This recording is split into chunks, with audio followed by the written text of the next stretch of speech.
গতকাল আমরা দুজনে একটু বাইরে বেরিয়েছিলাম, আর তারপর কিছুক্ষণ ঘোরাফেরার পর হঠাৎ দেখছি একটা দাদা ডাব বিক্রি করছে।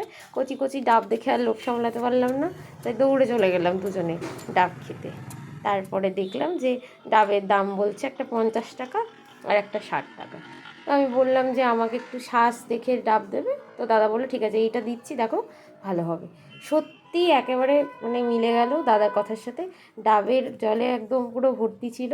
দুজনে দুটো ডাব নিয়ে খেয়ে নিলাম, আর তার সাথে পেয়ে গেলাম শাঁস। ডাবের মধ্যে একদম ভর্তি শাঁসও ছিল, একদম নরম নরম। তো অবশ্যই বলবো যে তোমরা এই গরমকালে অবশ্যই ডাবটা খেও। ডাবটা কিন্তু শরীরটাকে পুরো ঠান্ডা রাখে, আর ডাক্তাররাও বলে ডাবের মধ্যে অনেক মিনারেলস রয়েছে, যেটা আমাদের শরীরের জন্য ভীষণই উপকারী। আচ্ছা, thank you, tata, bye by.